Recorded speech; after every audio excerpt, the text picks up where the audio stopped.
శ్రీ శ్రీ శ్రీ ఆచార్య ప్రబోధానంద యోగేశ్వర్ల వారి పాదపద్మములకు నా సాష్టాంగ నమస్కారము. అందరికీ నా నమస్కారము.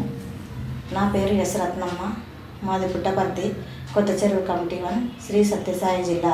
నాకు ఇవ్వబడినటువంటి వాక్యము ద్వితీయ దైవ గ్రంథములోని మత్తయి సువార్త 11వ అధ్యాయము 9వ వచనము.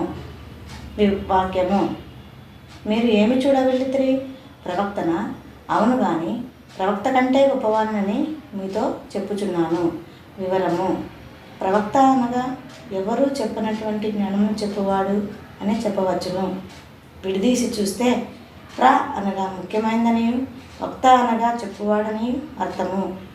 జ్ఞానంలో ముఖ్యమైన జ్ఞానము చెప్పువాడు ప్రవక్త నవడుచుండును.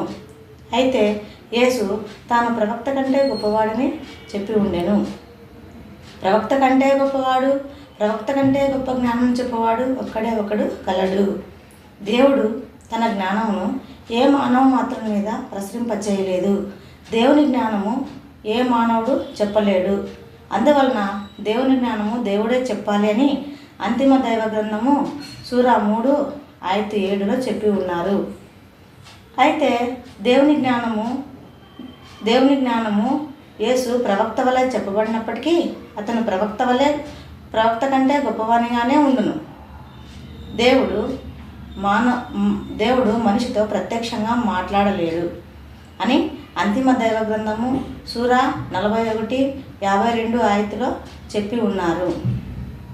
దేవుడు మారువేషంలో మనిషిగా వచ్చి మాట్లాడవచ్చును. అలా మనిషిగా వచ్చి మాట్లాడవచ్చును. ప్రవక్త వలె చెప్పబడినప్పటికీ ప్రవక్త కంటే గొప్పవానిగానే ఉండును. ఈ వాక్యంలో యేసు ప్రవక్త కంటే గొప్పవాడని సాక్షాత్తు దేవుని అవతారమని చెప్పకనే తెలియచున్నది. యేసు అనేక సందర్భాల్లో తాను ఎవరైనది చెప్పినప్పటికీ మనుషులు ఆయనను గుర్తించలేకపోయారు.